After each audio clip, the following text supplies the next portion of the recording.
morning, ladies and gentlemen. It's a great pleasure to be here. Thank you very much, Nicholas, for the very warm and nice introduction. And I will not take up all that much time on giving this keynote, as we have a very capable and interesting panel that will be moderated by John Benson in a few minutes. But let me just give you 3 pointers. So this panel is about the shipping and the energy transition and what's next.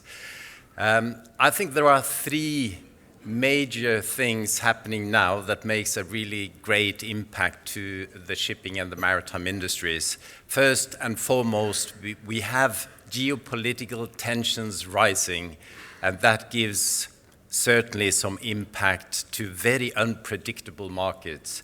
The second point I would like to make is that decarbonization and ESG is really defining the regulatory and the decarbonization agendas. And the third point is really around technology, and not least the question about the new and the better fuels. So keep these 3 things in mind. If you look at the geopolitical tensions, certainly there has been a short-term priority on energy security over energy transition. And that is creating some delay on the investments into renewables, even though I do think that after this short term, we will see an accelerated investments into renewables, as also that is energy security over time, but a short-term setback, you might add. And naturally, this gives a lot of business opportunities also for the maritime sector. Now, my second point is really around how ESG is revolutionizing and changing everything. I don't think it's so much about the regulations. It's much more commercially driven, the decarbonization journey that shipping will be on. And then my last point is really around technologies, and I think we have to face the fact that a lot of the new fuels, and not least the infrastructure, are late and will be in short supply. So for anyone who sort of waits for the perfect solutions to come around, I think we will have to wait at least towards the end of the next decade before we have really carbon neutral fuels at quantities and distribution networks that will help us move forward. So there are some significant challenges, and being very much concerned with safety, I would just like to point out that with all these changes on the fuel side and on the technology side, we will need to train and educate between 300,000 to 750,000 seafarers on handling the multiple sets of new fuels that will be used in the merchant fleet. So that's a few pointers for you all to think about, and with that I think I will close this sort of introductory comment and hand it over to you, John, for the panel discussion. Thank you very much, ladies and gentlemen.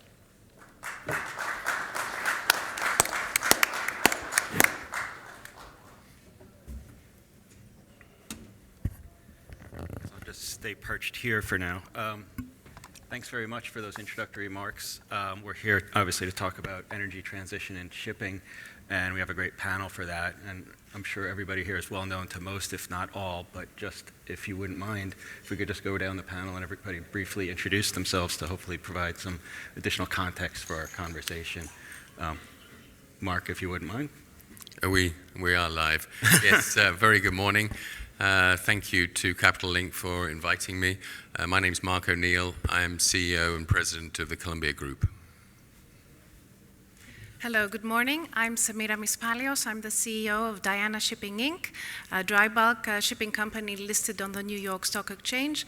At the same time, I'm the chairperson of HELMEPA, the Hellenic Marine Environment Protection Association, board member on the Global Maritime Forum. Yes, thank you. Good morning again. I'm Knut Ørbeck-Nilssen, the CEO of DNV Maritime. Good morning to all. My name is Loukas Barmparis. I'm president of Safe Bulkers. Great. So I'm going to try to frame this conversation briefly, which also gives me a wonderful opportunity to get in a shameless plug to the satisfaction of my BD teams. In February of 2021, Watson Farley published a thought leadership report. The report was titled The Sustainability Imperative.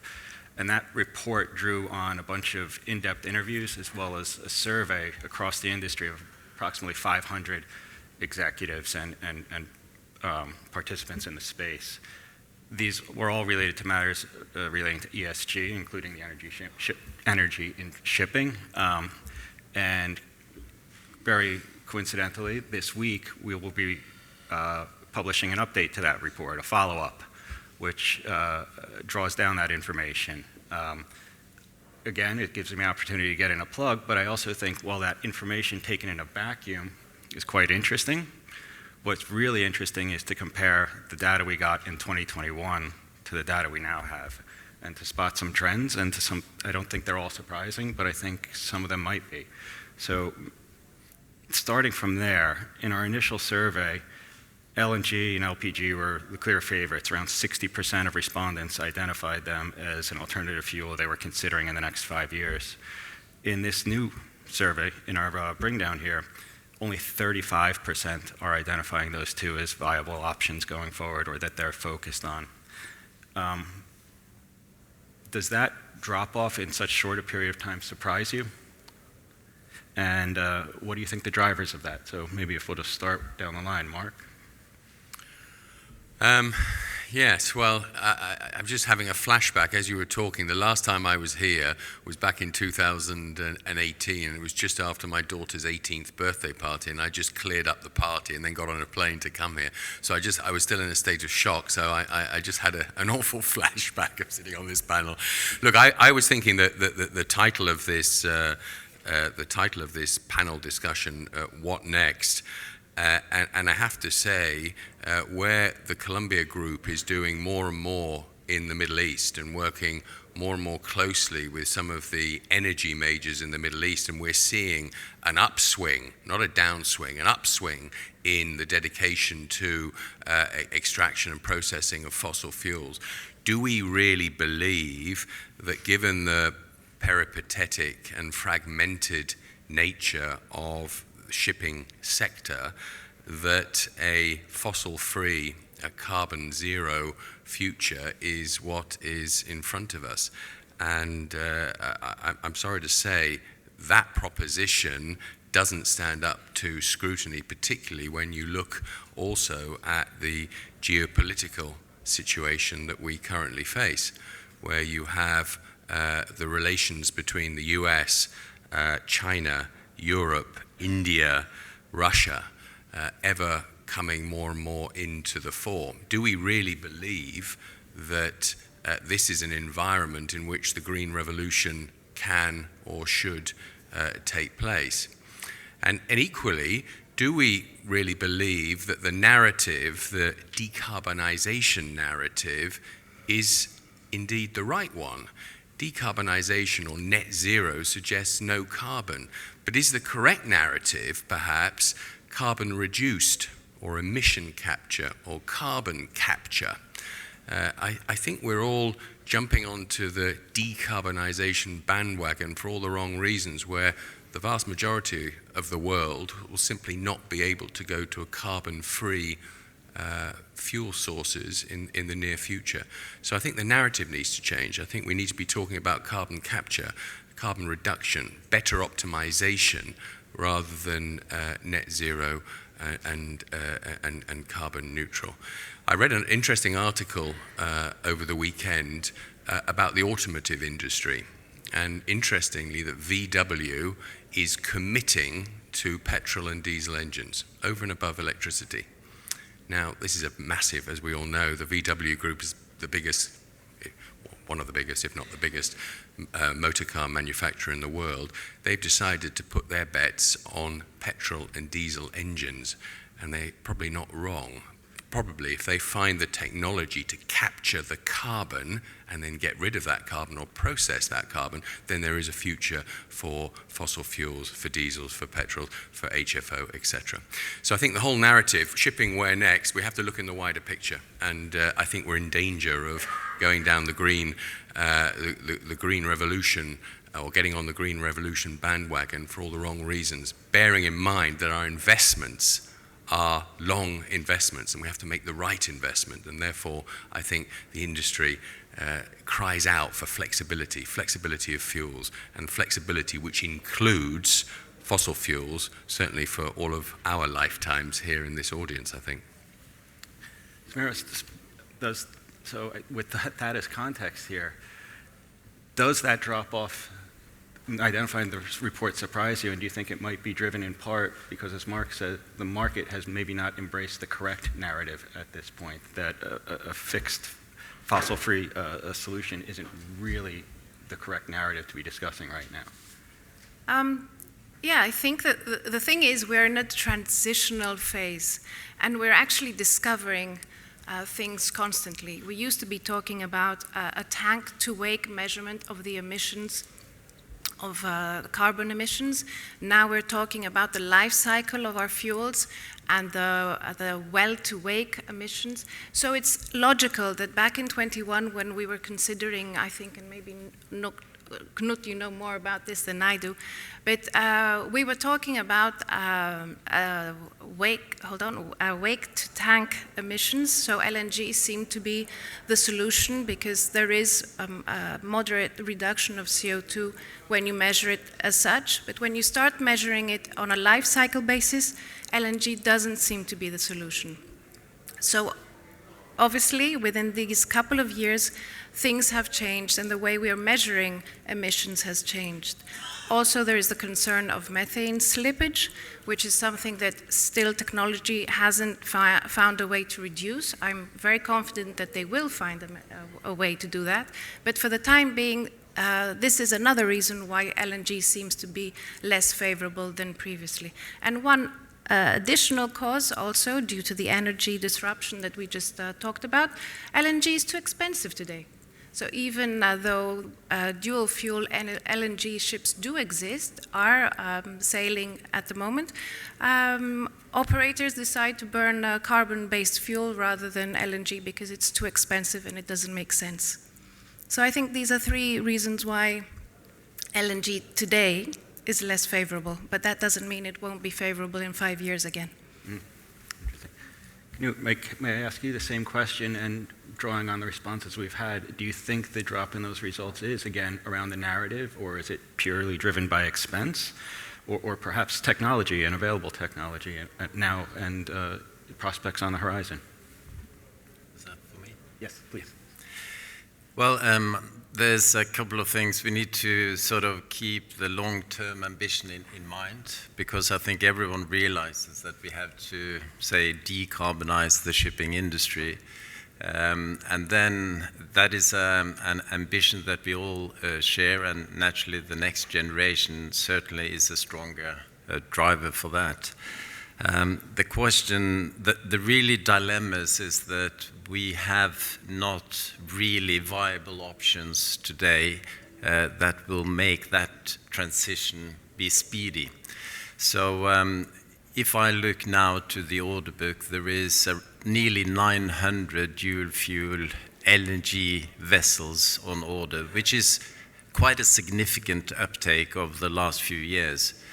Now, as Semiramis mentioned, so you will have a benefit of around 25% if you do run on LNG, but that is the problem, that none of these vessels currently are running on that fuel.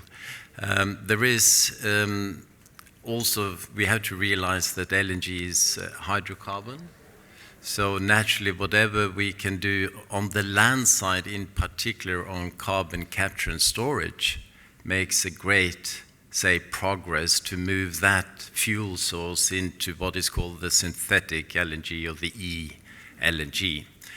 So there is opportunities to go with LNG also for the longer term. The problem is naturally the stronger and higher capex. And if you are a big container liner company and you're ordering really big container vessels, the capex portion of the dual fuel capability is relatively small. But if you are in the tank and the bulk segment, naturally that initial investment becomes quite significant. Now, there are also benefits in opting for LPG. Also, a hydrocarbon fuel gives some savings on the CO2 emissions. Unfortunately, that hasn't really taken place outside of the LPG segment. But I still think that's a viable option, and certainly on the energy efficiency, lots can be done. But I think the major issue here is the fact that we will see better fuels coming, but it will take quite a long time, and it requires significant investments way beyond the shipping industry, and especially for national authorities, oil majors, energy majors, to provide that source. And then we have the infrastructure problem that I alluded to, that this also needs to be available in a multitude of ports and geographies around the world.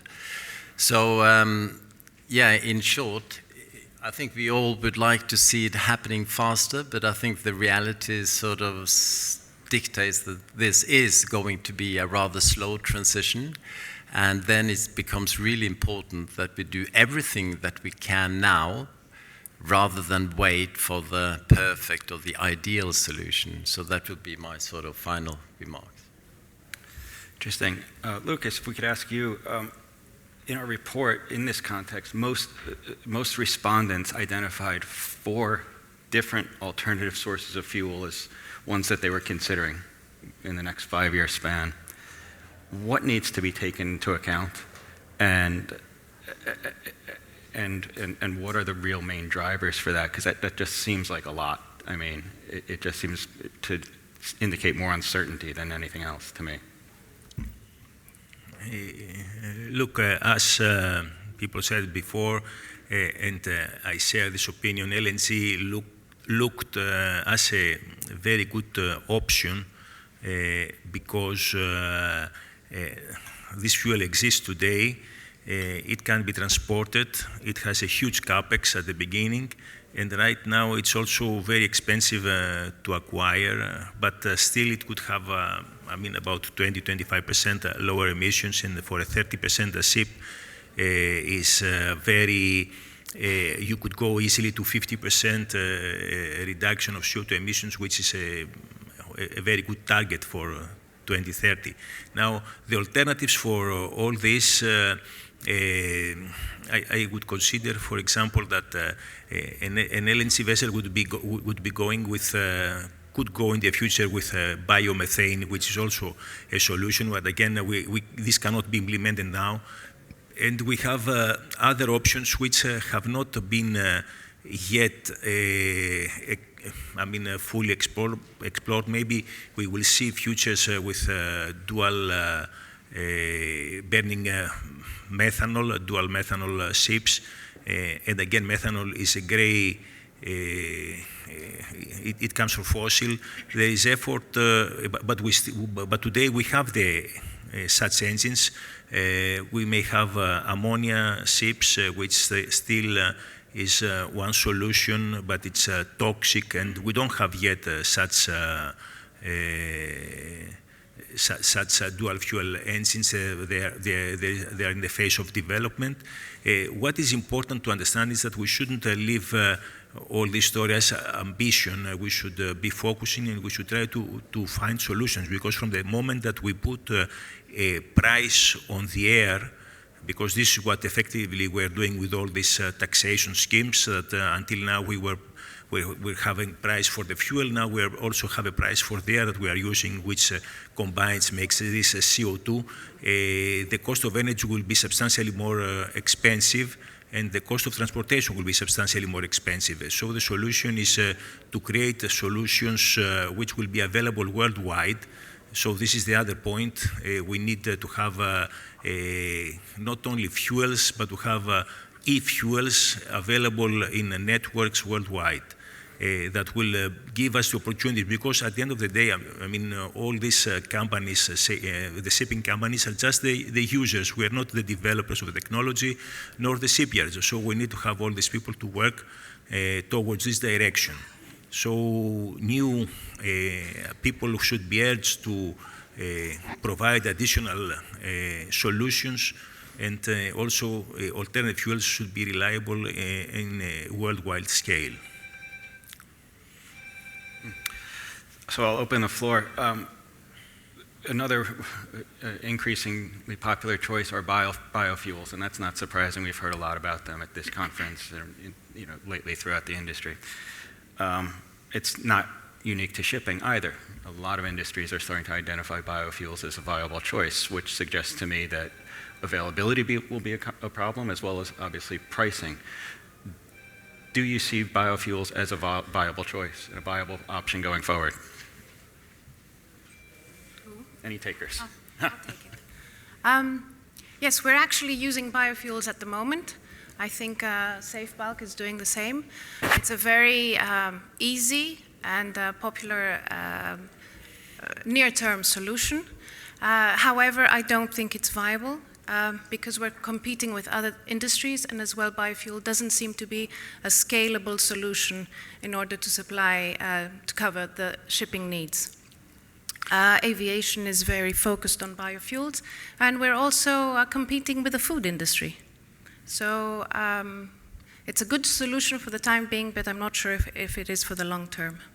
Can I just take up something that Knut said earlier? He said we all accept that we have to decarbonize the shipping industry, and it comes back to my point at the start again, that we need to change the narrative. That very comment, is it meant to be that we have to de-fossil fuel the shipping industry, or does it mean that we have to reduce carbon emissions in the shipping industry? Because if I'm right, or if VW are right, and they're committing to diesel and petrol engines as the primary source of locomotion in their vehicles, then the whole narrative has to be massively changed. We have to look at optimization. We have to look at carbon capture. We have to look at flexibility of the different fuel types. Sure, whether it's bio, whether it's methanol, we have to be ready for those fuels. Indeed, some of the vessels, if I'm wearing our ship owning hat for a moment, the vessels that we have on order are methanol ready, and it always brings a smile to my face. Methanol ready. What does methanol ready mean? Well, we have to be ready for all of these different fuel types, but we just don't know what's out there, and we don't know what's coming. And the problem is we have assets that have a 20-year lifespan, probably the worst type of asset investment in this world of uncertainty as far as fuels one can have. So one has to be ready for everything. But I firmly believe the future, it'll be interesting to see what Knut says on this, the future will be, the dominant fuel will be fossil fuel, but probably with a carbon capture, a super scrubber, call it what you will, that still allows fossil fuels to be burnt in a more environmentally friendly way. If we change the narrative and say some pollution is sustainable, how does that sit with everybody? That's quite a radical thing to say, but some pollution is sustainable. We've heard that the ozone layer is repairing itself, etc. Do we foresee realistically a world in 20, 30, 40 years' time where no fossil fuels are being burnt? Is that necessary? Is that actually what's required? Is that sustainable as far as the third world developing countries are concerned? I really do think that we need to listen to what other industrial sectors are saying on this, rather than just committing to a decarbonization route for the sake of it, when other industries are perhaps lifting their sights up a little bit and looking at other options. But Knut, what do you think? Yeah, these interesting discussions, nearly on a philosophical level, Mark.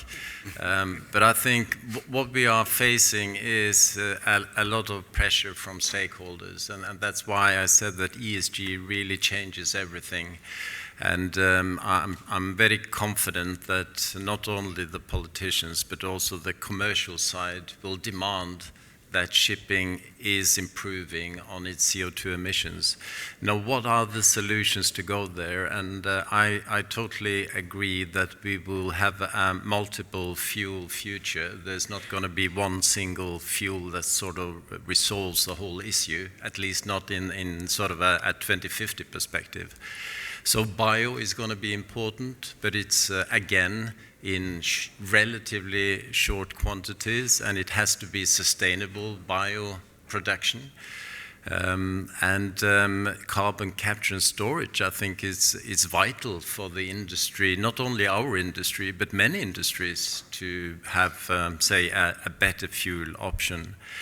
Now, some of the more new fuels, methanol ready, you mentioned that. Yeah, that's, and some also introduce methanol dual fuel engines on board the vessels. And the problem is that it's so difficult to get hold of any green methanol.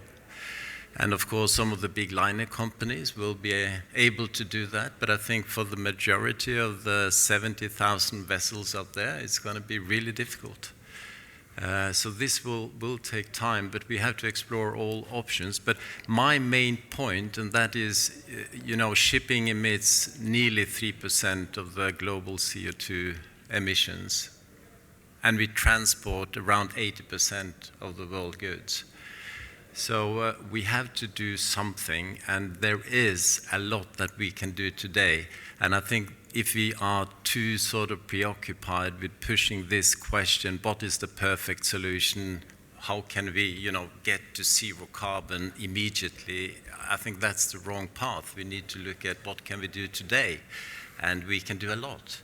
I mean, just on the energy efficiency side, we can still do a lot, fortunately. And then there are a few options that we already touched upon: bio, LNG, LPG, carbon capture. There are many opportunities, and then, of course, we should continue to explore all the avenues around ammonia, nuclear, whatever there might be. But some of these options will not be available in the next couple of decades, and that's sort of the dilemma that we are up against. So better to do something now than wait 10 years before you act. And ESG will certainly demand that everyone shows progress in this area. If I may continue in this discussion, I would say that, first of all, what we are doing today is quite right. So we have regulations, CII and EEXI, and all these regulations that assist in improving the energy efficiency of the vessels and the way they operate. Of course, we need to note here that there are substantial limitations on improving the energy efficiency in existing ships. So a ship has a design, has certain characteristics. We cannot make it substantially better, maybe 6, 7, 8, 10% better. We cannot change it all the way. The second point is that, so these regulations are good for the time being, and they are very helpful, but they have limitations. The second, I want to make a point about carbon capture, which sounds very nice and interesting. However, it has to be resolved. There are several problems with carbon capture. I don't know if this technology can be applied in all ships or in a few ships. I mean, it's quite difficult. We need to have very big facilities on board to do this carbon capture. The third is about the future. Yes, it has to be several fuels. I mean, we cannot rely only on one fuel because we need to have more fuels, but the question is which fuels. And of course, we have candidates, methanol, ammonia, which each one with certain advantages and disadvantages. But the question is, do we have e-fuels today? So the effort should be to create e-fuels, and this is quite expensive because I think that the price of a green methanol is twice as much as the price of the fossil fuel. So this would be a very expensive fuel to run if we don't want to put additional inflationary pressures. So we've up till now been talking about fuels, technologies, and those changes, but perhaps another area we need to discuss in the report, a huge number of our respondents, over 50%, showed strong support for carbon trading and carbon offsets implementation in the market and view them as critical going forward.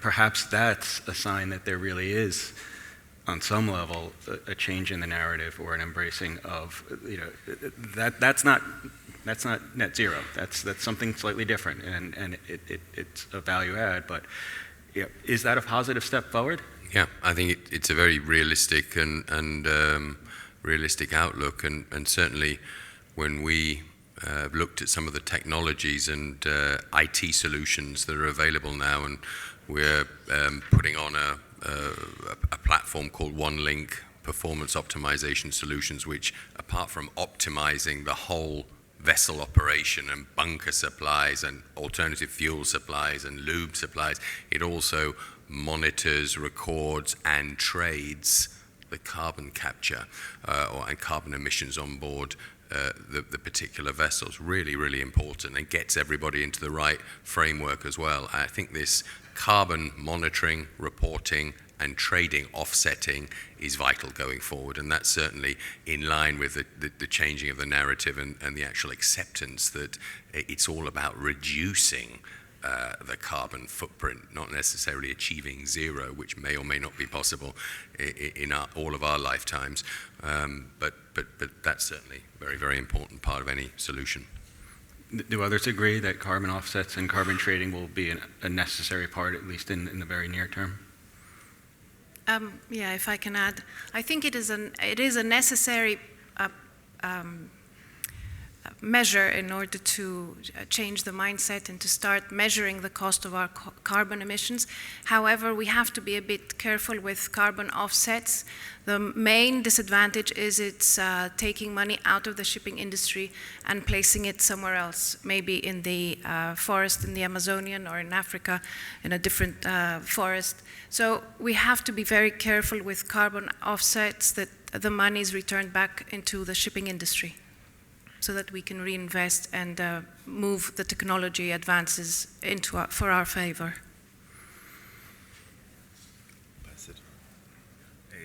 Do you agree? Are carbon offsets going to be a necessary part of any plan going forward, and carbon trading? Yeah, yes. Look, carbon offset is something that is very useful, and I think one way or the other, through these systems that will be applied worldwide,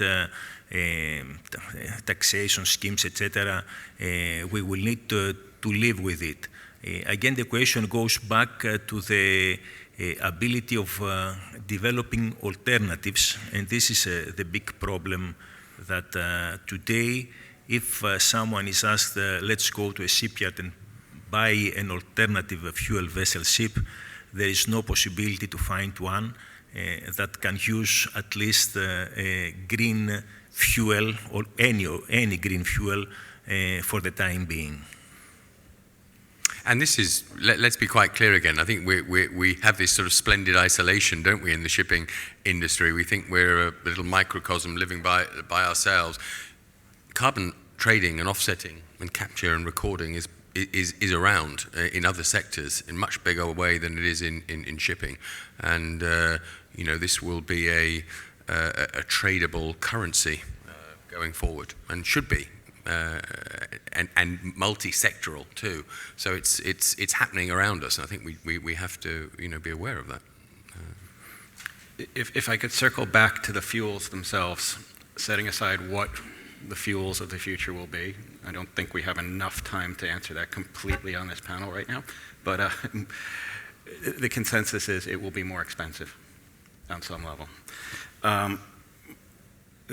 The survey results bore out that almost a quarter, if not more, of respondents thought that that gap in fuel needed to be addressed by government subsidies or investment. But at the same time, 30% saw that ship owners alone will have to foot that bill. What's your view on who should and who will end up paying these differences? Starting with me? Please, yeah. I think the party that seeks to benefit the most from it should pay. So there's a sort of a raging debate at the moment, isn't it? Is it the owner? Is it the manager? Is it the charterer? Who directs the vessels in a particular trade? Who takes the most benefit should be the payor. I'm not sure that's where it's going to land. I think it will be the party that has the control of the vessel, or the DOC holder, or whatever that control element might be. I'm not sure it will land where perhaps it should land, but it's an interesting debate. I think, as everything, the final consumer will pay the bill. So, if I may add here, it doesn't really matter who pays. At the end of the day, whatever we say, the final consumer will pay. Either we say that we will pay or the charterer pays. Of course, there will be a two-tier market, because if it happens that you have two vessels, the same vessels carrying the same amount, but the one is burning, let's say, 4 or 5 tons less fuel, of course, this will be creating this two-tier market. The charterer will prefer the more efficient vessel compared to the last. So the question is not who pays. I mean, nobody is going to subsidize the cost of something. I mean, the consumer who buys a product in the supermarket will have to pay for an additional cost of transportation. This is very clear, and this goes all back. But in terms of shipping, that we are representing ship-owning companies, it's clear that we need to clarify to understand very quickly what are the limitations in our fleet and how we can compete. On what basis can we compete in the future? Because you cannot compete, let's say, for example, having all vessels at the E-class. If I may add, I also strongly support that in the end it will be the consumer or the end user that will have to pay for this. In this, it's also very important that the shipping operators are able to measure the CO2 emitted and any other, say, greenhouse gas in the future. And not only on a yearly basis, but naturally on a voyage basis, because if you want to pass that bill onwards, you have to be able to measure and have really trusted data that both parties can agree on. And I think that is something that we will see more and more the need for. And then I would just I talked a lot about ESG already, but just, the greenhouse gas protocol, that's where many in the chain signs up to decarbonization targets, and shipping is part of that logistic transportation chain and will be the indirect Scope 3 emissions. So anyone subjected to ESG trends will have to sort of also work on their logistic partners to reduce the Scope 3 emissions, and that's where the ship operators and the ship owners will fall.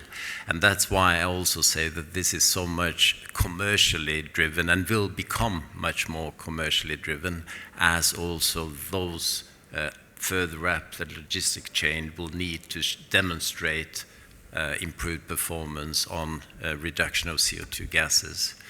So I think, Knut, I think you're absolutely right. You mentioned ESG at the start. I think coming back to this, my narrative obsession, I think the narrative is all about ESG, isn't it? And environmental is just one part of that. ESG is so much more than environment, and it's so much more than net zero or decarbonization.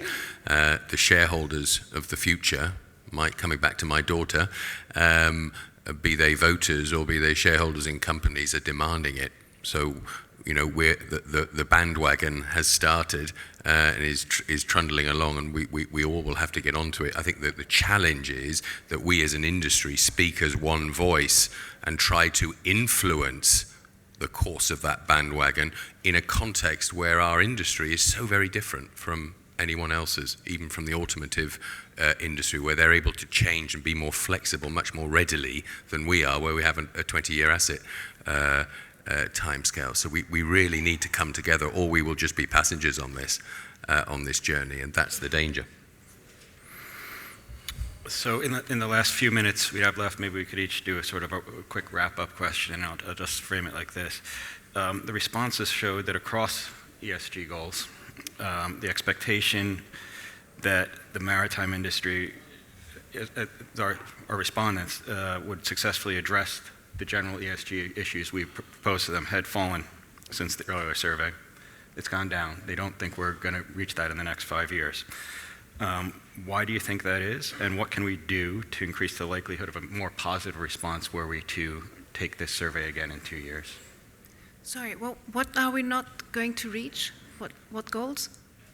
Issues within the survey, so Of ESG? ESG goals in general, yeah. But our context is in shipping, in the energy transition, so is it the narrative needs to change to, as Mark said, one that's more in line with expectations and the reality? Was it, in the first instance, it was too academic? I don't know. I'm not sure I agree with this result. I think we've been doing a lot of work on ESG issues.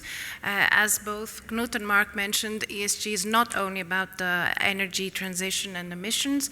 ESG is about the social aspect and about good governance. I think there's a lot of cultural change within our shipping industry. It used to be a hard to abate industry. I can see visible indications of positive action towards implementing all these. Yeah, so I don't agree with your survey. Yes, okay, ESG has, of course, two components. The one is environment, the other is society.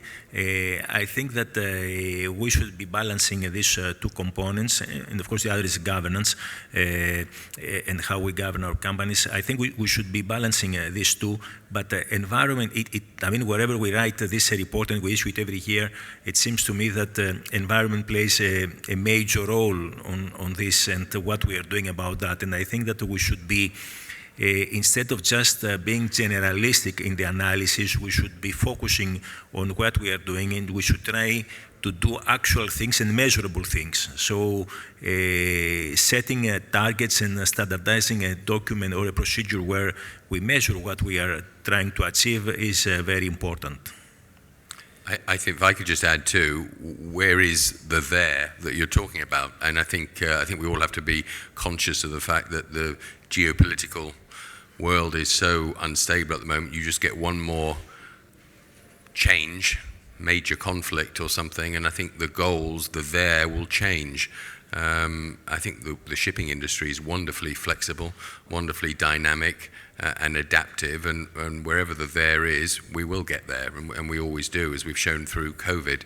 But I think I agree with Semiramis on my right that we've done wonderfully well on the ESG, and I think there's as an industry we've really embraced it and doing fantastically well. So maybe just one comment from me. I mean, ESG is relatively new, right? And right now it has a capital E and maybe a smaller S and G. But I agree also that will change. And it shouldn't, yeah. And it will change.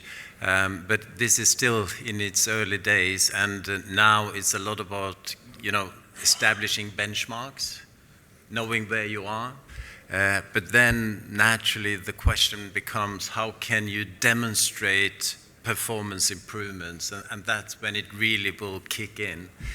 And that's also when commercially it becomes much more important. And then I would just like to say one thing around, a general trend in society, and that is transparency is increasing everywhere, and it's a demand for transparency, and that will naturally affect also the shipping and the maritime industries, and we will have to open up and show how we are performing on all of these three parameters, and improvement, gradual improvement year by year will be what you will be measured on. To that point, real quickly, in the 2.5 minutes we have left, to that point on transparency, is that transparency within the industry itself? We've seen a lot of examples of tie-ups, whether it be shipping companies with energy or private equity, or other operators within the chain, and we've seen some of the largest shipping companies dedicate huge resources to this and really find advancements for the positive. Is there an obligation for those advancements and those successes to be shared within the industry? Yeah, I think absolutely. And, as an industry, we're probably behind in a lot of areas. Take human resources, for instance. Most shipping companies still have personnel departments, and human resource management is something that's been catching up in the last few years. We are catching up. We are becoming more sophisticated. We are partnering up with more sophisticated partners, and that's to all of our benefits and to the industry's benefits. And we're doing it rapidly and dynamically as well, and really embracing a lot of this change because we see that as the way forward.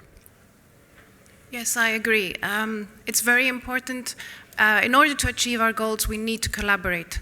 We need to reduce our risk, share our risk, and in order to do that, we definitely have to work together with energy companies, charterers, shipyards, anyone down the supply value chain. So, yes, I think it's necessary to go ahead. And a major component to successfully do that is transparency. I will make this very short. I've said many times that the true fuel of the future is collaboration. So I think that is where we need to go. And it's also collaboration beyond the maritime industry. And I mean, we talk about capital markets, but certainly also with the energy suppliers and the distributors is going to be important. And not least also public and private partnerships where we engage with governments. And the Clydebank Declaration that came under COP26, trying to establish green corridors is a really important step. However, it is quite challenging to get, all of the different stakeholders on board on these journeys. But if we are not starting on that, we will certainly struggle to reach the end goal. So collaboration is truly important. I would like to stay on what Knut said just before. And when we speak about collaboration, we may find that it's not suitable to do carbon capture in shipping, but maybe to do carbon capture, for example, ashore, and or prepare a fuel, any fuel ashore, and use it as fuel in ships. So I think we need to see all the global picture of how to handle and refuel our planet, not only the ships, because if you focus only in one vessel which is far away, and you need to establish all these systems either for carbon capture or for cryogenic systems in order to put LPGs or hydrogen or ammonia, whatever you need to put, it's very expensive and sometimes quite not suitable. But imagine that what we really need is a cooperation, a global cooperation where, for example, you may have carbon capture in a power plant and preparation of e-fuels at that stage, which will be used in shipping. So I think we have a lot of way to go, but we should not miss the target because the target is there, and we need to, for our children, to be protective and reach the final solutions. Well, thank you. That's our time. So I'd like to thank our panelists for their time and thoughts today, and our hosts for putting on such a wonderful event. Thank you. Thank you.